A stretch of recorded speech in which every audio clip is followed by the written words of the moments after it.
As we continue to prepare for this series on Can We Coexist, I want to share with you a few rules of engagement, because I think as we think about how do we talk with people who are radically different from us, keeping in mind the last video about tolerance, right? That tolerance assumes disagreement, and tolerance means respect despite disagreements. And so you're not overlooking the disagreement, you're leaning into it with respect.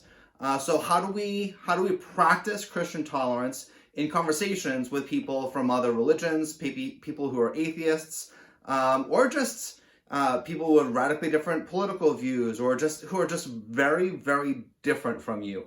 There are three rules of engagement that I want to teach you before we start digging in this week to how do we understand atheism, what atheists believe, and how Christians respond to atheists with the good hope and message of the gospel. So the first rule of engagement is to listen, right? Listen. Because how can you respect someone if you won't listen to them? If I'm talking with someone and they won't listen to me, instead they just keep hearing what they think I'm going to say, instead of actually hearing what I'm actually saying, I don't feel respected. I feel put in a box, and like they're just hedging me in so they can just hear what they want to hear and what they're thinking that they're going to hear, and then they can kind of cut me down at the knees. So the first rule of engagement is to listen, right? Listen carefully. That shows respect to people. The second rule of engagement is to repeat back.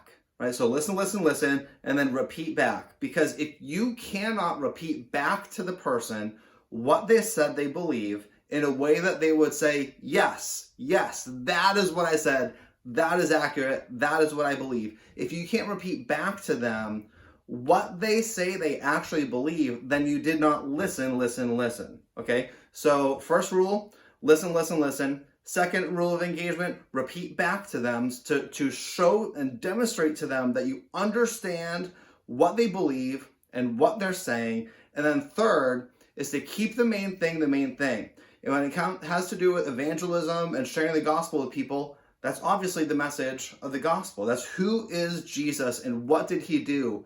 Most centrally, that has to do with what do you make of the resurrection? Did Jesus actually rise from the grave, or was this just fabricated? Because there are good historical reasons to believe that Jesus actually rose from the grave. There is not a single archaeologist, historian, whatever, who denies that Jesus was a real historical person and that the early Christians believed he rose from the grave. That from the very beginning of Christianity, this has been the central proclamation that Jesus died on the cross for sinners, that he was dead and buried for 3 days, and he rose from the grave in victory and in glory, so that we could share in that victory by faith.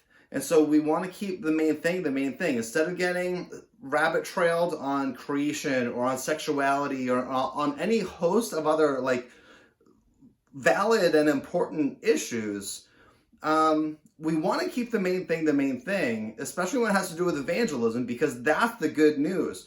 So even if I can persuade someone that God created the earth, or if I can talk with someone about biblical sexuality, okay, so great, maybe I changed their mind about that one issue, but they're still not Christians, right? We want to keep the main thing. And so this is how I want to frame this series on talking about can we coexist. Listen, repeat back what they believe, so we're not just arguing with straw men, and keep the main thing, and that's Jesus. And so I want you to think about this and to start practicing it in your own conversations with people. So those are the rules of engagement.